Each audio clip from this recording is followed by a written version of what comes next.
Assalamualaikum warahmatullahi wabarakatuh. Salam sejahtera buat kita semua. Mudah-mudahan kita selalu dalam lindungan Allah Subhanahu wa Ta'ala. Tetap jaga kesehatan, patuhi protokol kesehatan dengan 3M. Ananda sekalian, sebelum masuk ke materi pada semester genap di kelas 11 khususnya mata pelajaran bahasa Indonesia dengan materi proposal, Ananda sekalian bisa mempersiapkan alat tulis kalian masing-masing sehingga apa yang dianggap penting bisa Ananda tulis, dan jika merasa kurang dipahami atau ada yang belum dipahami bisa bertanya kepada saya selaku guru bahasa Indonesia setelah menonton video ini, atau bertanya kepada guru bahasa Indonesia yang ada di sekolah Ananda masing-masing. Ya, pada materi kali ini kita akan belajar cara mempersiapkan proposal.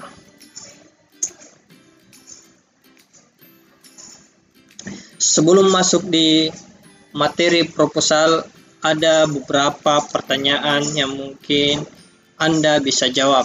Yang pertama, pernahkah Ananda terlibat dalam suatu kegiatan di sekolah? Kegiatan apa saja? Misalnya kegiatan OSIS itu kalau dalam sekolah sebelum masa pandemik ada kegiatan bulan bahasa, perseni, dan banyak kegiatan-kegiatan yang lain. Organisasi pramuka. Ya, ini pertanyaan yang pertama. Kemudian pertanyaan yang kedua, pernahkah Ananda membuat proposal kegiatan? Mungkin di sekolah ini sudah ada beberapa yang pernah membuat, terutama di siswa yang ada di kelas 12 sudah pernah membuat proposal dalam kegiatan. Itu sangat membantu. Jadi proposal ini sangat membantu untuk keikutsertaan atau dalam membuat suatu kegiatan. Berdasarkan pertanyaan ini, apakah ada yang tahu sudah definisi tentang proposal? Ya, di sini ada definisi proposal. Dalam Kamus Besar Bahasa Indonesia, proposal berarti rencana yang dituangkan dalam bentuk rancangan kerja. Jadi rencana kegiatan yang dituangkan dalam bentuk tulisan. Jadi yang dituangkan dalam bentuk tulisan rancangan itu adalah sebuah proposal. Mengapa? Supaya kegiatan kita nantinya itu terstruktur, berjalan dengan baik tanpa adanya kendala jika ada proposal, ada persiapan. Tujuan kita membuat proposal yang pertama adalah untuk mendapatkan dana. Jadi tujuan proposal yang pertama biasanya itu untuk mendapatkan dana. Misalnya kita membuat suatu kegiatan di sekolah. Misalnya saya ambil contoh kegiatan bulan bahasa. Dana kita kurang, kita bisa membuat proposal untuk membantu berjalannya kegiatan bulan bahasa kita. Mengajukan proposal ke beberapa perusahaan supaya ikut membantu suatu kegiatan yang kita akan laksanakan. Maka dengan mudah beberapa perusahaan bisa membantu kita berdasarkan kegiatan kita, membantu berupa dana. Kemudian tujuan yang kedua untuk mendapatkan dukungan. Ya, jadi beberapa kegiatan itu membutuhkan dukungan dari beberapa orang yang sangat berpengaruh atau organisasi. Nah, itu juga untuk mendapatkan dukungan. Tujuan yang terakhir adalah untuk mendapatkan perizinan. Tentunya dalam sebuah kegiatan, misalnya kegiatan sekolah, kita butuh izin dari atasan. Ya, misalnya dari kepala sekolah. Kalau dalam kegiatan dalam lingkungan sekolah, ya pasti ada izin dari kepala sekolah, kesiswaan, dan beberapa guru.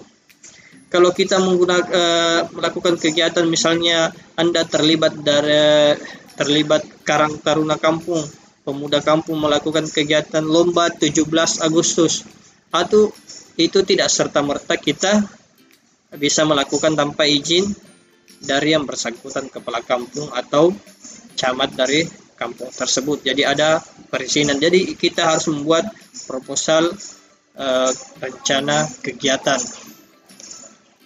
Supaya, mengapa tujuan proposal ini dibuat? Supaya ada pertanggungjawabannya nanti jika ada masalah, terutama masalah dana.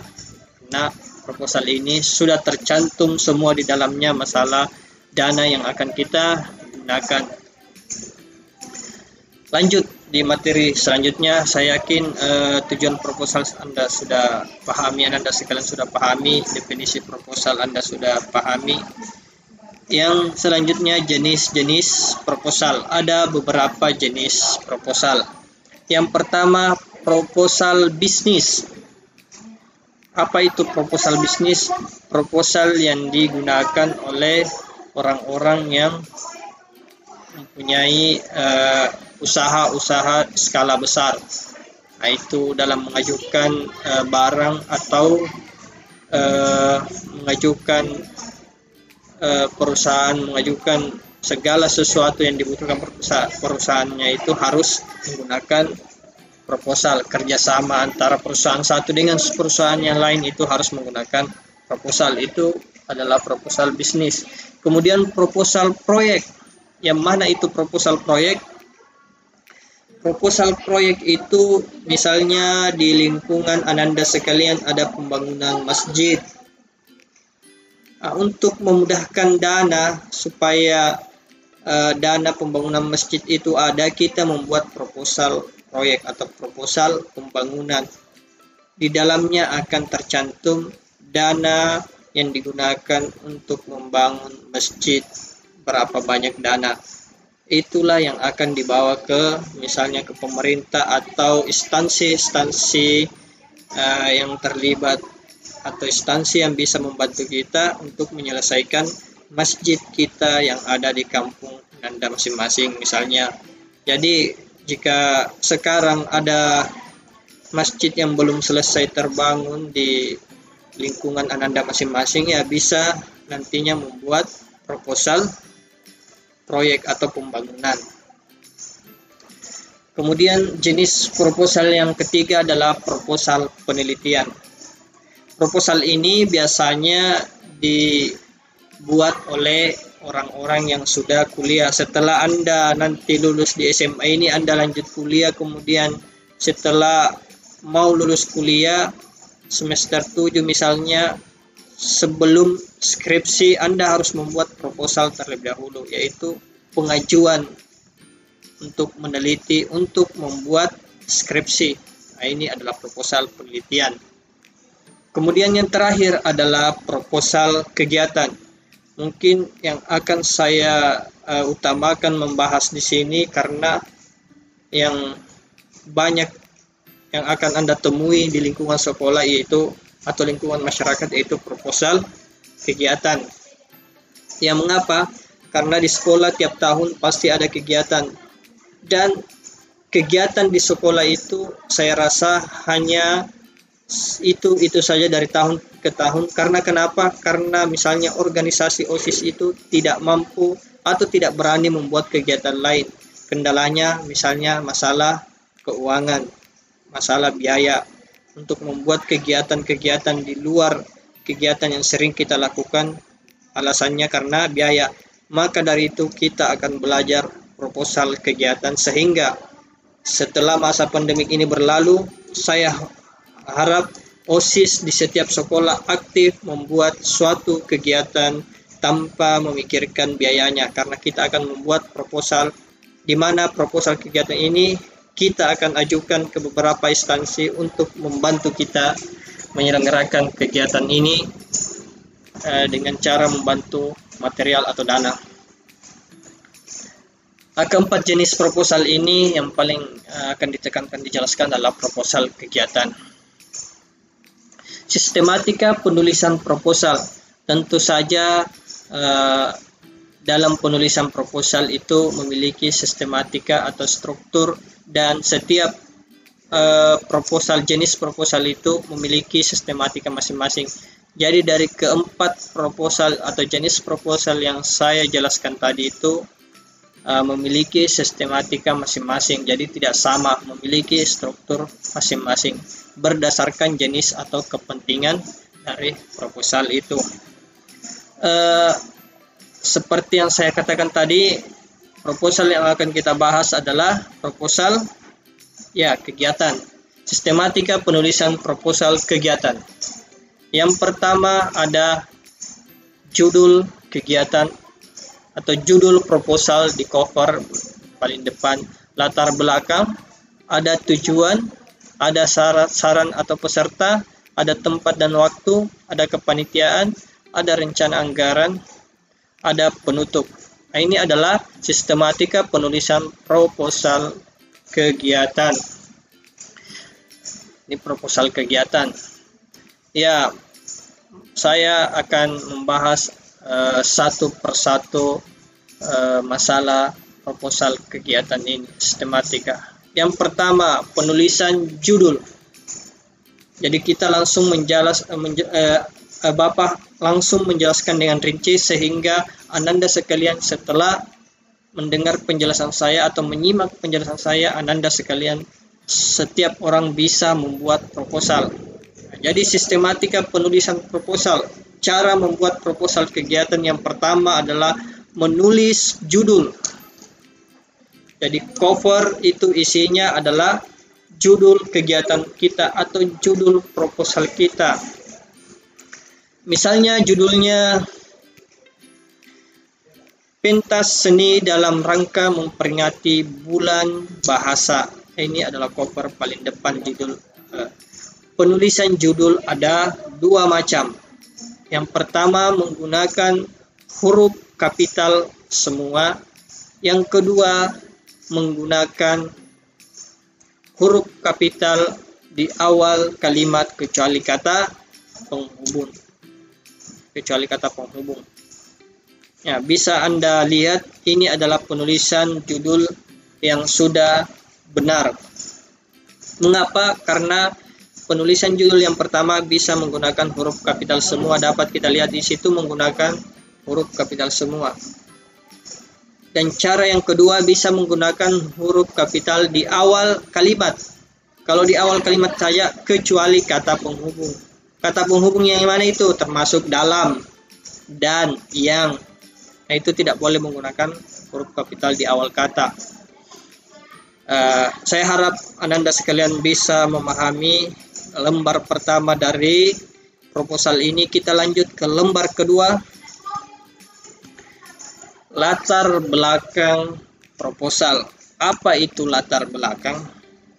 Latar belakang adalah penjelasan tentang apa yang membuat Ananda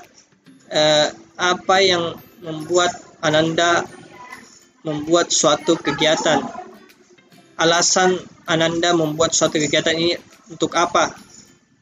Misalnya latar belakang isinya dalam rangka memperingati Hari Bulan Bahasa kami OSIS SMA Negeri 3 Berau Kalimantan Timur ingin melaksanakan beberapa lomba, disebutkan lombanya misalnya untuk apa, kita jelaskan semua di situ. Apa yang melatar belakangi Anda berinisiatif membuat suatu kegiatan. Itu adalah isi dari latar belakang. Kita lanjut.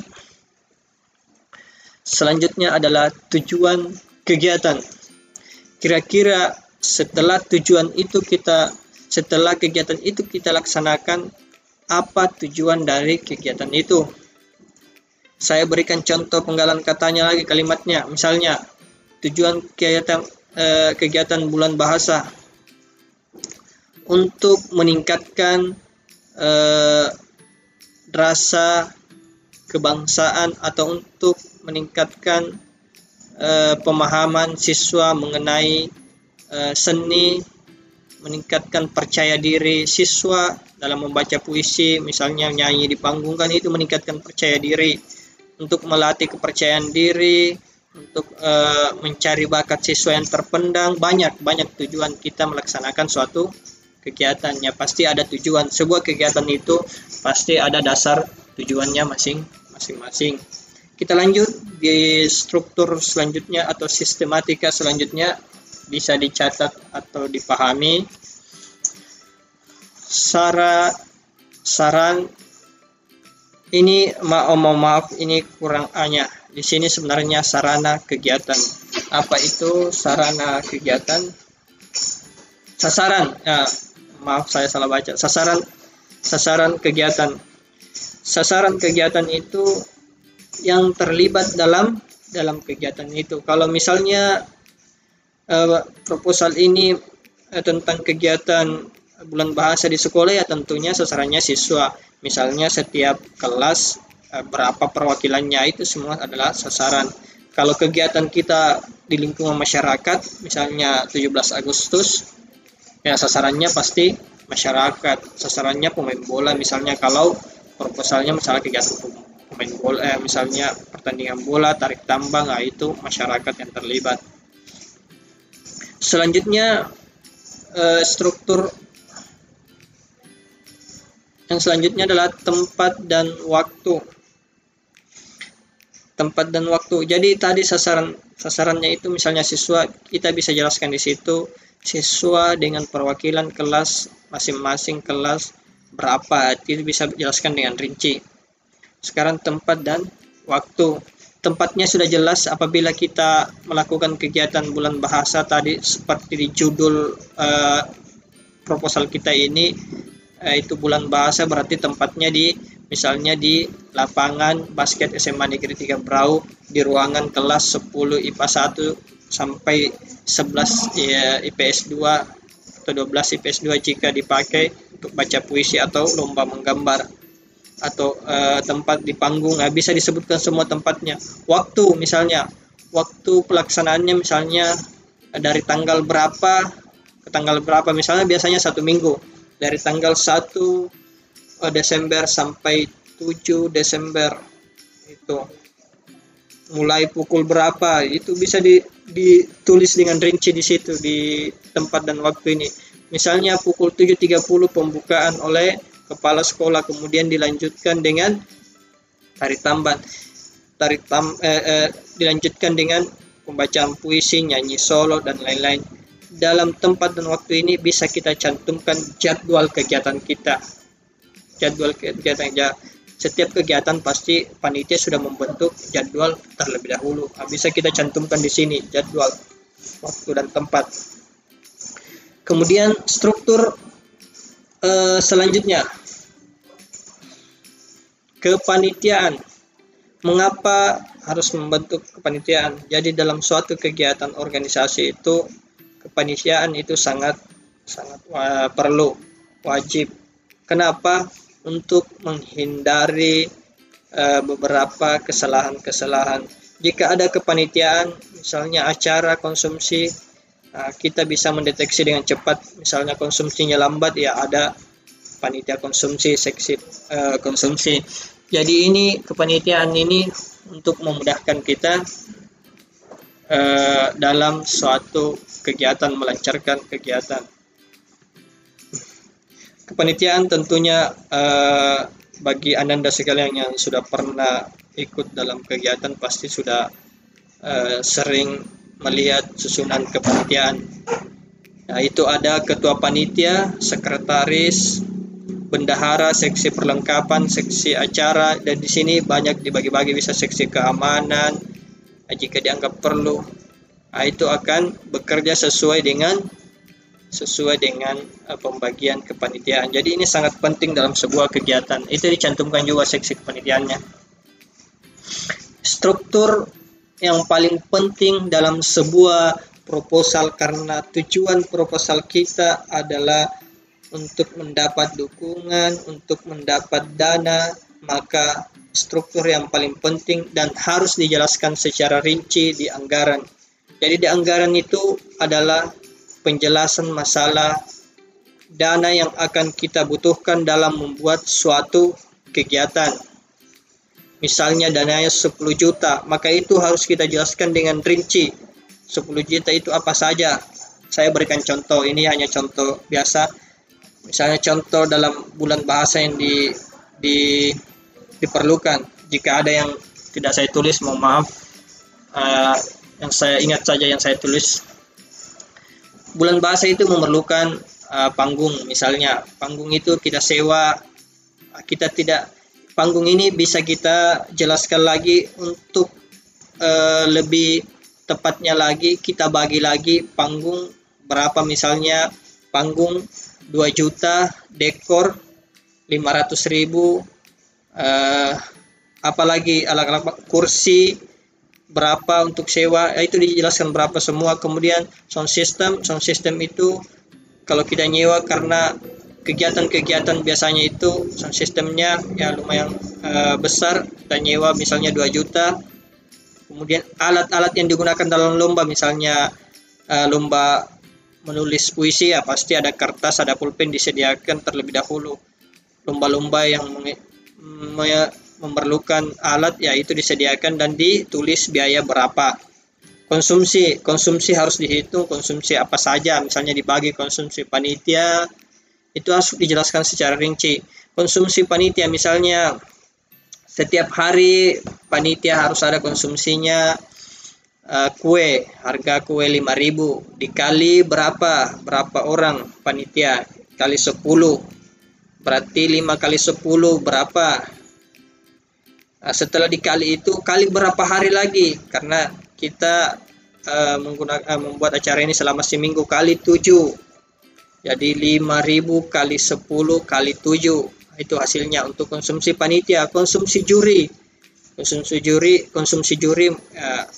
mungkin tidak sama dengan panitia. Konsumsi juri mungkin lebih istimewa, 15.000 dengan air. 15.000 kali berapa juri, kita hitung lagi. Juri puisi beberapa juri, biasanya ada, kita ambil contoh 5 juri semuanya, 5 juri kali 15.000 per hari, kali 7 lagi, 7 hari.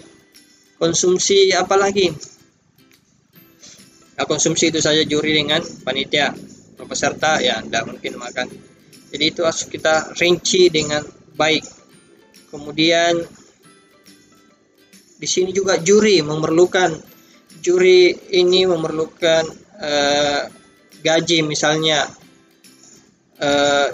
setiap juri akan diberikan uang senilai 100.000, berarti 5 juri ya kali 500.000. Nah, itu juga penghargaan, misalnya setiap juara lomba 1 mendapat 100.000. Berapa lomba, misalnya ada berapa lomba, 10 lomba, juara satunya berarti 10, berarti 100 kali 10, 1 juta untuk juara 1. Kemudian untuk juara 2 50 kali 10, juara 3 20 kali 10. Jadi itu harus dijelaskan secara rinci apa saja yang digunakan dalam kegiatan ini, dijelaskan.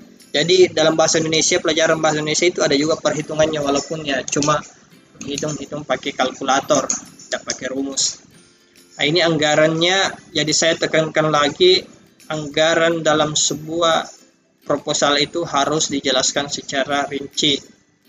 Pengeluaran atau alat yang dibutuhkan sekecil apapun itu harus dicatat dalam anggaran. Karena ini akan menjadi patokan para penyumbang atau instansi yang ingin menyumbang dana, melihat dana yang kita butuhkan. Saya rasa sudah dipahami. Kita lanjut. Jumlah dana yang dibutuhkan, maka setelah menghitung semua hasilnya, maka kita akan mencatat di sini jumlah dana yang dibutuhkan. Misalnya 10 juta. Kita sudah tahu 10 juta yang dibutuhkan untuk kegiatan bulan bahasa. Kemudian penutup. Setelah dana ada penutup. Ya, penutup itu isinya biasanya ucapan terima kasih kepada pihak yang telah memberikan dana atau berpartisipasi pada kegiatan kita. Jadi itu ucapan. Setelah ucapan itu ada tanda tangan di situ, biasanya tanda tangan ketua panitia, ketua OSIS, kemudian penanggung jawab, kepala sekolah, kesiswaan. Itu ada tanda tangannya di situ. Itu untuk memastikan bahwa proposal kita itu asli dari instansi SMA Negeri 3 Berau misalnya.